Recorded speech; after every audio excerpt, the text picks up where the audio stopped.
김수종이 꿈꾸는 정의롭고 원칙이 살아있는 대한민국. 청취자 여러분과 함께 만들어가겠습니다.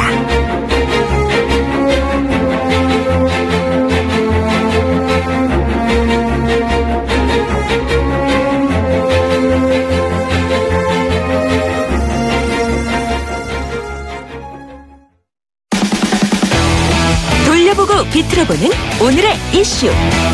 이종훈의 뉴스 측면 승부. 네, 오늘 핫 이슈 한 가지 돌려보고 삐뚤어보는 남자, 시사계의 측면 승부사 이종훈 박사 오셨습니다. 안녕하십니까? 네, 안녕하세요. 오늘 이슈는 어떤 걸 주시겠습니까?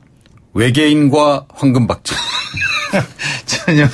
전혀 ET하고 황금박쥐인데 뭐 외계인하고 황금박쥐하고 싸우면 누가 이길까요? 아, 글쎄요. 이거 뭐 대답하려고 하십니까? 글쎄 말입니다. 저도 참 멍청합니다. 대답을 하려고 하니까. 네. 외계인은 누구를 말하는 거고 황금박쥐는 또 누굽니까?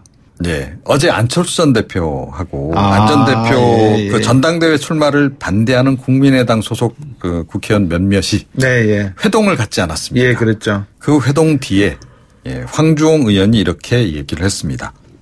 회동 끝나고 나서 한 의원이 그러더라. 안 전 후보가 외계인 같다고. 네. 누굴까요? 그 의원께서. 모르겠습니다. 네. 그러니까 말이 통하지 않는다. 뭐 유체이탈 화법을 쓴다. 예. 뭐 이런 식의 평가가 그 후문이. 어제 간 분이 황주홍 의원, 조배숙 의원, 이상돈 의원. 아니 뭐 그걸 다 이렇게 또 얘기를. 아니 그러니까 네. 누구냐고 물으시니까. 또 황금박쥐는 누굽니까 그러면? 예. 어제 문재인 대통령이 또 그 과학기술정보통신부 과학기술혁신본부장. 예. 차관급입니다. 예. 박기영 순천대 교수를 임명을 했는데요. 예. 이게 굉장히 중요한 자리예요. 과학계에서는. 그러니까 예. 이 모든 그 국가 R&D 있잖아요. 예. 그 예산 배정권을 사실상 갖고 있는 그런 4차 산업혁명은 이분 손에 있군요. 그렇게 봐야 되는 거죠. 예. 그런데 이 박 본부장이 예. 과거 노무현 정부 시절에 이제 청와대 정보과학기술보좌관을 했거든요. 네. 근데 그때 재직 시절에 황우석 박사를 적극 지원했던 황금박쥐 멤버였다는 겁니다. 네. 황우석, 예. 김병준, 황우석의 황, 네, 김병준의 금, 예. 그 다음에 박기영, 진대제 그 당시 정통부 장관. 예. 그러니까 뭐 원래대로 하자면 황김박진인데 황금박쥐. 이게 이제 비슷하니까 황금박쥐 이렇게 이제 불렀던 거죠. 문재인 대통령의 그 인사 철학까지는 아니지만 사람을 쓰시는 걸 보면 학생운동 하면서 총학생회장을 했던 분들 아니면 노무현 대통령 때 청와대에 근무했던 분들 이분들을 주로 많이 쓰시는 것 같아요. 아무래도 이제 본인도 그 당시 청와대 근무를 하지 않았습니까? 예. 그러니까 지근거리에서 가까이서 봤던 사람들을 그렇군요. 역시 좀 신뢰하는 이제 그런 게 아닌가. 예. 다 그렇겠죠. 여겨지고요. 예. 그런데 지금 이게 과학계 쪽에 지금 완전히 지금 뭐 난리가 났습니다. 황우석 박사 쪽 사람이라서요? 예. 그러니까 이제 그 당시에 이 사실은 황우석 박사 사태를 유발하는데 결정적인 기여를 한 인물 가운데 한 명이다. 네. 라고 지금 보는 겁니다. 그러니까 황우석 박사의 이제 연구비를 이제 국가가 지원해지는 그 예. 과정도 주도를 했고 예. 본인도 또 그 황 박사로부터 연구비 2억 5천만 원을 받았고 실험에 참여하지도 않고도 그 허위로 밝혀진 그 사이언스 논문이 있잖아요. 예. 거기에 또 공동 연구자로 이름을 올리고 예. 또 그 황 박사가 과학인에게 수여하는 최고의 훈장 창조장을 받았는데 그 과정에도 역할을 했고 예. 그래서 사실은 당시 논란이 돼서 그만뒀는데 이번에 왜 재기용하느냐. 왜 재기용합니까? 그래서 지금 과학계가 지금 난리가 난 거죠. 제가 방금 설명 주신 것만 들어도 문제가 있는 인사 같은데. 왜 기용하냐고 저한테 물으시면 제가 뭐라고 대답을 하겠습니까? 뭐 황금박쥐를 좋아하시는 거죠 뭐. 문재인 대통령께서. 설마요. 근데 아니 갑자기 질문 드려놓고 언뜻 드는 생각이 이쪽에 지금 사람들이 없는 거 아닙니까? 인재들이?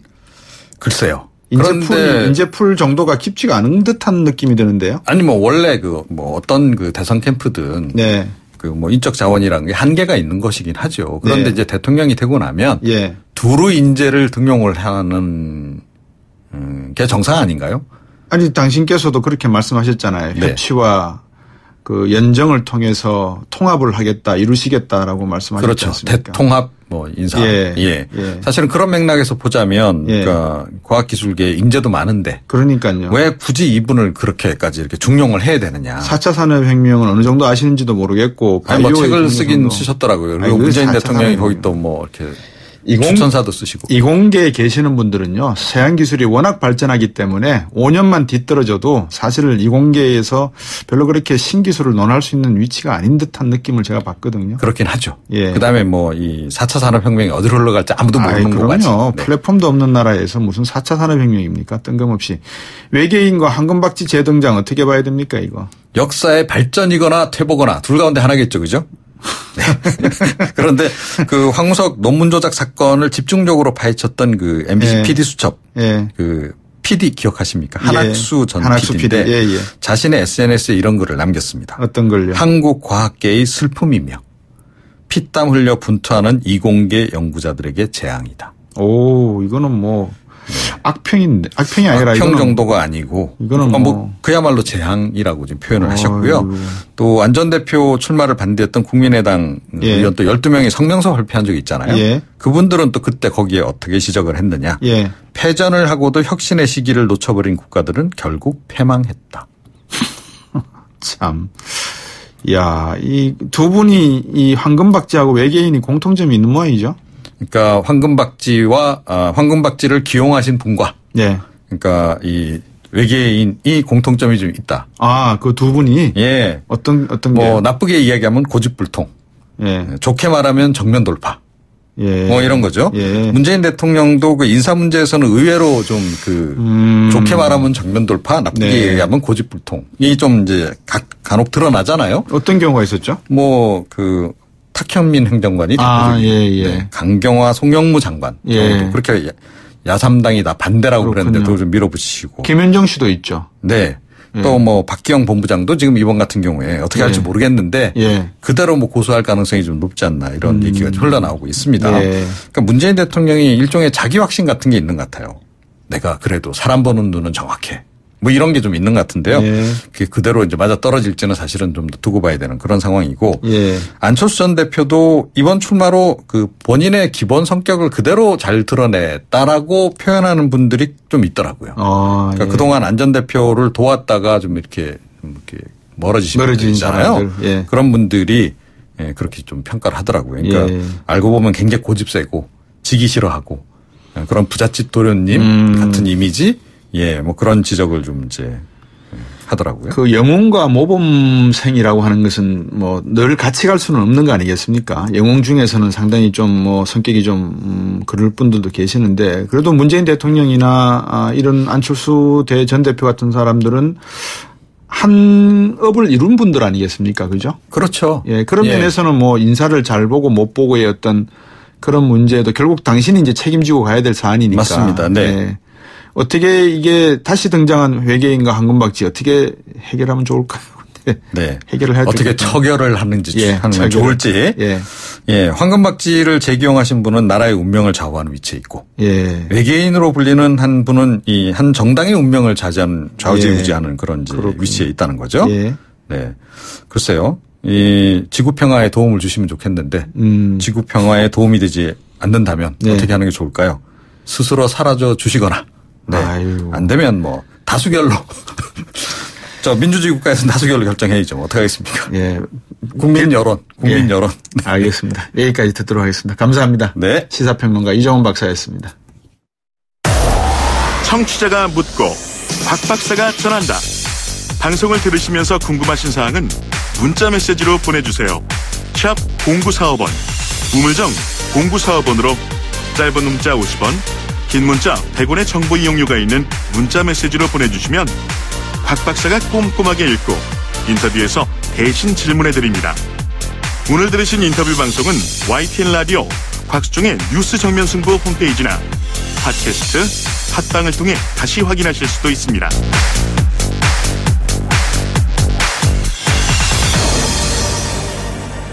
앞에 드렸던 대로 문재인 정부가 탈원전, 탈석탄 방향으로 지금 에너지 정책을 끌고 가고 있죠. 그런 와중에 올여름 상당히 더운데도 불구하고 전기요금 누진제 이야기는 예년만큼 나오지 않는 것 같습니다.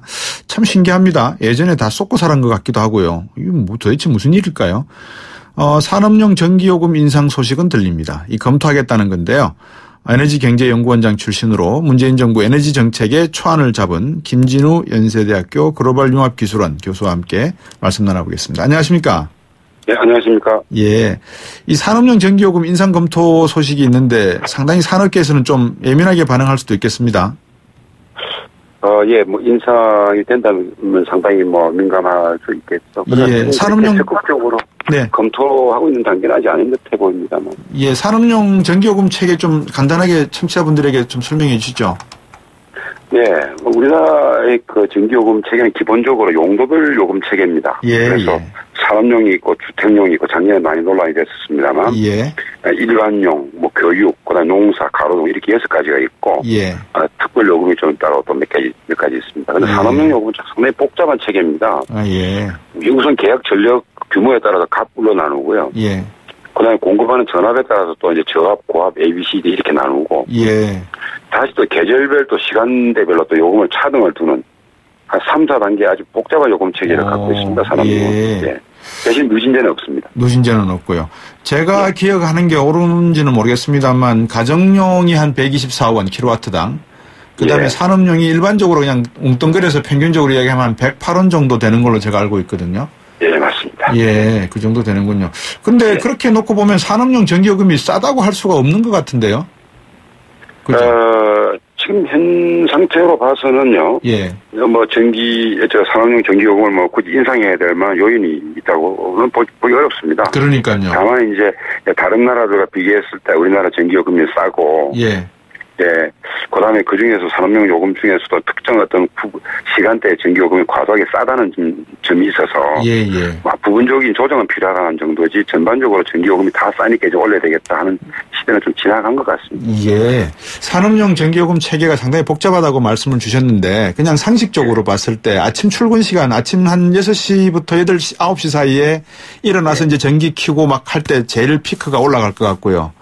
그 다음에 퇴근하는 시간대가 보통 한 5시부터 9시 사이 TV 보고 하는 거니까 그 다음에 낳고 나면은 전기 사용이 줄어든다 그러면 산업용 전기는 한 10시 이후부터는 상당히 싸질 수도 있겠습니다. 예. 보통 우리 뭐 경부하 시간대라고 보통 표현합니다만 예, 예. 보통 밤 11시 정도부터는 사실 많이 줄어듭니다. 예, 그렇군요. 예, 그리고 아침 9시까지 본격적으로 출근해서 네. 공장이 가동될 때까지 그 시간이 소위 경부하 시간대인데 예. 요즘 이쪽이 많이 늘어났습니다. 그래서 사실 이게 경부하로 하기도 어려울 정도로 예. 상당히 많이 늘어났습니다. 왜 이유가 뭡니까? 그 부분이 요금이 지나치게 쌉니다. 아, 그렇군요. 예, 낮에 피크 시간대에 비해서 예. 이 경부하 시간대 요금이 평균적으로 3배 이상 싸지요. 그러니까 예. 최대 부하가 3배 이상 비싼데 네. 3분의 1 이하의 가격으로 지금 대부분 편성돼 있어서 예. 저희만 공장 가동의 어떤 조정이 가능한 경우에는 네. 야간으로 돌리게 되면 상당한 정도 요금을 절약할 수가 있습니다. 아, 그러면 일하는 노동자의 입장에서도 이 야근 근무가 많아질 수가 있겠네요. 그렇게 되면. 또. 예, 좀 그런 어떤 그 상호 이제 트레이드오프 관계라고 그럴까요? 예. 교차하는 어떤 그런 현상이 있습니다만 대기업일수록 네. 좀 그런 데 대한 좀 이동이 좀 용이하고요. 예. 그다음에 또 24시간 가동되는 이런 경우에는 상당히 야간을 어차피 하는 거니까. 예. 예, 야간 전력을 통해서 전기요금을 꽤 많이 절약할 수 있다 이렇게 보고 있습니다. 예. 제가 전반적으로 한번 청취자분들에게 전기, 산업 전기의 상황에 대해서 그냥 이렇게 이해를 도와드리기 위해서 질문이 없는 내용을 몇 개 드렸습니다. 예. 아, 예, 감사합니다. 예. 정부가 2019년까지 전기요금 체계 개편 로드맵을 마련하겠다 이렇게 이야기했는데 이 어떤 방향으로 로드맵을 마련돼야 된다라고 보십니까? 지금 제일 중요한 건 아까 말씀드린 대로 우리나라의 그 전기요금 체계가 용도별로 되어 있습니다. 네. 그 말씀은 뭐냐면 공구보험가하고는 전혀 상관이 없이 예, 용도별로 이렇게 주어진 게 있다 보니까 뭐 예. 과거에 우리 산업용에다 특혜를 줬다 말았다 이런 얘기가 상당히 논란이 되는데 예. 이거 공구보험가에 따라서 요금 체계를 다시 확립하는 게 중요합니다. 예. 그러려면 이게 소위 말하는 이제 전압별 요금 체계가 원가에 가장 근접하는 요금 체계입니다. 네. 틀을 바꿔야 되고요. 예. 용도별로는 조금씩 이제 일부 감인할 수 있어도 이게 기본이 돼서는 안 되겠다 하는 게 첫 번째고. 네. 두 번째가 뭐냐, 발전 연료에 대한 그 세제가 지금 사실 조금, 개편되어야 될 상황이 좀 있습니다. 예. 예를 들면. 그래서, 환경오염을 많이 한다든지, CO2 배출을 많이 한다든지 하는 데는 조금, 그 세제를 좀 올려야 되는데. 예. 그 부분의 세금이 오히려 더 적게 나가고요. 예. 그런 오염이 적은 어떤 발전은 말하자면 가스입니다만 천연가스에 대해서는 좀 더 과도한 세금이 매겨지는 이런 또 이 세제상의 문제가 좀 큽니다. 그렇네요. 그래서 연료세제를 개편을 하되 이 소위 말하는 환경 비용을 좀 감안을 해서 세제부터 바로 잡고 그 다음에 이제 발생되는 이제 원가를 갖다가 중심으로 해서 요금 체계를 바꾸는 게 가장 중요하고요. 만약의 경우에 현재로서는 뭐 크게 인상 요인이 없습니다만 향후에 어떤 상황에 따라서 만약 산업용에 있어서 조정이 필요하다면 아까 말씀드린 대로 그 경부와 시간대 요금이 너무 싸기 때문에 요걸 상향 조정을 하고 그러면 또 우리 산업용 전기요금 부담이 좀 클 수 있기 때문에 최소화하기 위해서는 오히려 최대 부하 요금을 조금 소폭 하향 조정하는 등 이런 작업을 좀 미세하게 또 해준다면 그렇군요. 전체적으로 굉장히 매끄럽게 갈 수 있지 않을까 이렇게 생각합니다. 우리 그 정부가 탈원전 탈석탄 방향으로 가고 있다라는 뭐 정책 기조는 제가 말씀을 드렸는데 교수님 보시기에 지난달에 한 2번에 걸쳐서 기업에 급전 지시가 내려졌다는 사항이 있더라고요. 그건 이제 우리가 보통 이제 용어로 얘기할 때 수요 반응 자원 시장이라고 그럽니다. 이것은 뭐냐 일정 요건이 되고 나면 수요를 절감시키도록 이제 명령을 내리고 그다음에 거기에 따른 적정한 보상을 하는 건데 이거는 강제하는 게 아니라 사전에 계약을 맺은 겁니다. 그렇군요.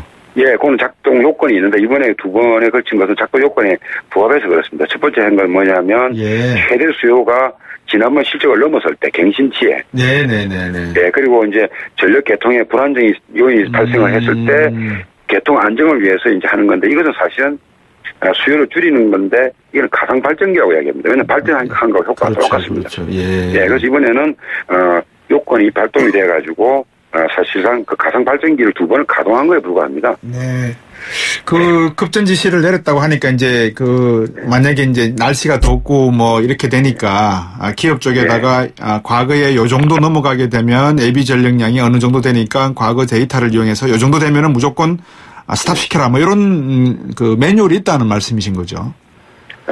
이제 예비력의 어떤 상황이나 아까 말씀드린 대로 최대 부하를 갱신할 경우라든지 이때는 예비력이 충분하더라도 한 번씩 작동 여부를 한번 점검을 해야 됩니다. 점검이니까 갑자기 해버리면 이게 안 되는 수가 있기 때문에 평상시 어떤 요건이 될 때 점검 겸 또 실제 가동도 한번 해보고 또 실제로 정말 수요에 공급에 문제가 생기면 정말 그때는 제대로 가동을 할 수 있도록 사전에 다 이렇게 한 번씩 이제 작동 연습을 한다고 그럴까요?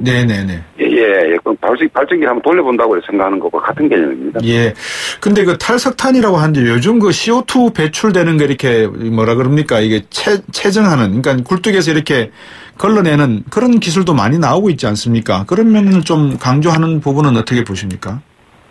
지금 석탄에 대해서 지금 특히 미세먼지, 또 CO2 이 문제가 있습니다만 사실 이제 CO2를 포집을 해서 그것을 이제 다른 제품화시키는 기술도 개발되어 있고요. 그다음에 이제 미세먼지도 이제 채집을 해서 그렇게 많이 공기 중에 안 나가도록 하는 기술도 많이 발전이 되어 있는데 그런 것을 제대로 하려고 그러면 상당히 원가가 올라가게 됩니다. 지금 일정 부분 하고 있습니다만 국제 기준에 맞추려고 하면 상당히 더 많은 걸 필요하기 때문에 아예 그냥 그걸 또 줄여나가는 방향으로 하는 게 오히려 더 확실할 수 있겠다. 이렇게 또 생각을 하죠, 일부에서는.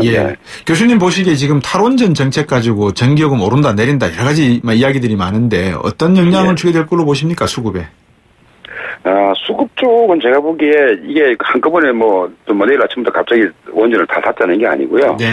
우리가 장기적으로 짧게는 40년, 60년을 내다보고 앞으로 후손들이 안심하고 살 수 있는 사회를 가자는 시작에 불과하기 때문에 급격하게 무슨 변화를 시켜서 바로 수급에 문제가 생긴다거나 요금이 폭등한다거나 이럴 가능성은 사실은 기후에 불과하고요. 우리가 로드맵을 갖다가 다 잘 만들어서 그 기반 하에 단계적으로 간다면 안정성이나 요금에 사실은 크게 문제가 발생할 가능성은 희박합니다. 4353번님이 식사 배달을 하는 공장마다 점심 휴식 시간에 대형 에어컨 선풍기 그냥 틀어놓는데 이게 500개, 거래처가 500개가 넘습니다. 다들 이렇게 낭비하니까 산업용 전기값 올려야 합니다. 이러는데 이게 산업용이 아니고 상업용이겠죠? 요거는 그죠? 보통 우리 용어는 일반용이라고 그러는데요. 일반용 요금도 사실 이제 이게 다 시간대별로 이렇게 요금이 다 나와 있는데 이 부분도 사실은 좀 더 소비를 줄일 수 있도록 한 번 더 들여다봐야 될 것 같습니다. 교수님 지금 이렇게 날씨도 덥고 한데 예년에 비해서 전력 수요 전망을 전 정부가 부풀려 왔습니까? 요즘은 전력 문제를 가지고 이 소비자들을 이렇게 뭐라 그럴까요? 긴장하게 만드는 경우는 별로 없습니다. 예, 과거에는 좀, 사실은 이제 좀 정부로서는 안정되게 좀 하려고 그래도 갑작스럽게 막 이렇게 뛰는 그 전력 수요 때문에 좀 당황한 적이 몇 번 있었습니다만. 네, 지금은 이제 거기에 따르는 어떤 그 대응 매뉴얼도 잘 발달돼 있고요. 예. 그다음 요즘에 전력 수요 자체가 과거처럼 그렇게 가끔은 이제 뛰지만 전반적으로 하향 안정화된 추세로 지금 전환이 사실 돼 있기 때문에. 네. 예, 우리 대비를 잘한다면 과거와 같은 그렇게 엉뚱한 어떤 그, 문제는 발생할 가능성은 저는 적다고 보고 있습니다. 예, 교수님. 오늘 말씀 잘 들었습니다. 감사합니다. 자세한 설명. 네, 감사합니다. 예, 김진우 연세대학교 글로벌 융합기술원 교수였습니다. 7시 뉴스 듣고 3부로 오겠습니다.